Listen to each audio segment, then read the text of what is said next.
A husband said to his wife, "Honey, I have invited a friend home for supper tonight." His wife replied, "What? Are you crazy? The house is a mess. I didn't have time to go shopping. All the dishes are dirty, and I don't feel like cooking a fancy meal tonight." The husband said, "I know all that.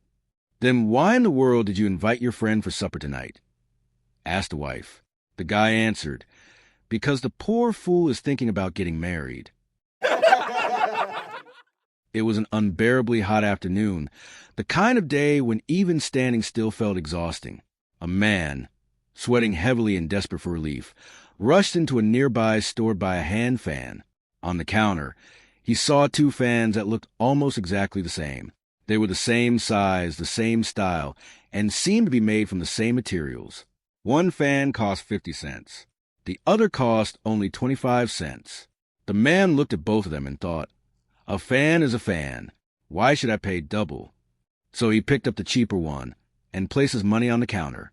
Before he left, the store owner tried to stop him. "Sir," he said, "I should explain how each fan works." But the man waved him off. "I know how to use a fan," he said impatiently. "You just move it back and forth. Simple." He walked out, feeling proud of his bargain. A little while later, he came storming back into the store, angry and sweating even more than before. "This fan is useless," he shouted. "It broke almost immediately." The store owner remained calm and said, "That is because you didn't listen to the operating instructions." The man frowned. "Operating instructions? For a fan," the owner explained. "With a 50-cent fan, you move your wrist left and right to get the air flowing. With the 25-cent fan, which works differently, you hold the fan steady in your wrist and move your head left to right to get the air flowing." One morning, a hungry fox sneaked quietly into a farmyard. He looked around carefully, spotted the farmer's prize rooster, and grabbed him before anyone could react. But the farmer saw everything. "Thief!" he shouted. "Get him!" Within seconds, the farmer and his dogs were chasing the fox across the field. The fox ran as fast as he could, holding the rooster tightly in his mouth. The rooster, thinking quickly, whispered, "Listen, Fox, my master is a cruel man. I don't want to go back to him." The fox kept running but listened carefully. The rooster continued, "Tell him to stay away from me. Tell him I don't belong to him anymore." The fox was delighted. He wanted the farmer to know he had won, so he turned his head and shouted, "He says he doesn't want you any more. He says stay away from him." But the moment the fox opened his mouth, the rooster flew free, flapped up into a tree, and waited there safely until the farmer arrived. The fox stood below, furious at himself. Moral: think twice before you open your mouth.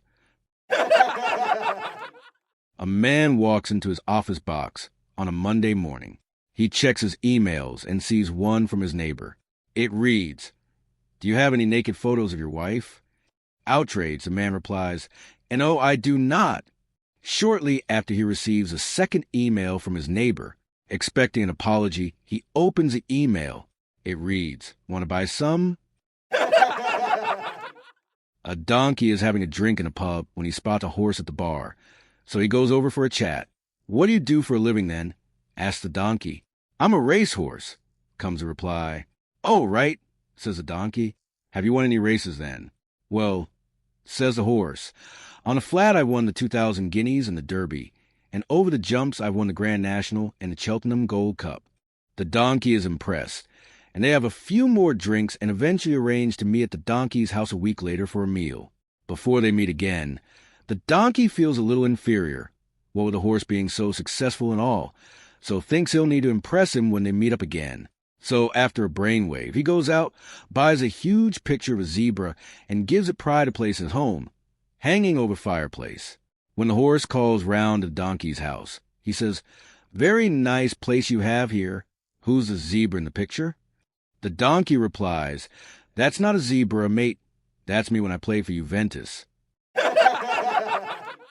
A secretary knocked gently on her boss's office door and stepped inside, holding a folder against her chest. Her boss looked up from his desk and immediately noticed a serious expression on her face. "Oh, no," he said, leaning back in his chair. What is it this time? The secretary took a deep breath. I'm afraid I've got some bad news for you. The boss rubbed his forehead and sighed. Why do you always have to come in here with bad news? He complained. Every time you walk through that door, it's something terrible. The secretary stood quietly, waiting for him to finish. He pointed at her and said, For once in your life, can't you tell me something positive? Something cheerful? Something that doesn't ruin my day before lunch. The secretary blinked. All right, she said slowly. You want good news? Yes, said the boss. Good news. Just once. She looked at him for a moment, then gave a small, awkward smile. Fine, here's some good news. The boss sat up, suddenly interested. The secretary folded her hands and said, You're not sterile. A woman came home from work late, tired and irritated, to find her 5-year-old son waiting for her at the door. Son, Mommy, may I ask you a question? Mom, yes, sure. What is it? Replied the woman. Son, Mommy, how much do you make an hour? Mom, that's none of your business. Why do you ask such a thing? The woman said angrily. Son, I just want to know. Please tell me, how much do you make an hour? Mom, if you must know, I make £15 an hour. Son, oh, the little boy replied, with his head down. Son, Mommy, may I please borrow £5? The mother was furious. If the only reason you ask that is so you can borrow some money to buy a silly toy or some other nonsense, then you march yourself straight to your room and go to bed. Think about why you're being so selfish. I don't work hard every day for such childish frivolities. The little boy quietly went to his room and shut the door. The woman sat down and started to get even angrier about the little boy's questions. How dare he ask such questions only to get some money? After about an hour or so, the woman had calmed down and started to think. Maybe there was something he really needed to buy with that £5, and he really didn't ask for money very often. The woman went to the door of the little boy's room and opened the door. Are you asleep, son? She asked. No, Mommy, I'm awake, replied the boy. I've been thinking. Maybe I was too hard on you earlier, said the woman. It's been a long day, and I took out my aggravation on you. Here's the £5 you asked for. The little boy sat straight up, smiling. Oh, thank you, Mommy, he yelled. Then, reaching under his pillow, he pulled out some crumpled-up bills. The woman saw that the boy already had money and started to get angry again. The little boy slowly counted out his money and then looked up at his mother. Why do you want more money if you already have some? The mother grumbled. Because I didn't have enough, but now I do, the little boy replied. Mommy, I have £15 now. Can I buy an hour of your time? Please come home early tomorrow. I would like to have dinner with you. The mother was crushed. She put her arms around her little son, and she begged for his forgiveness.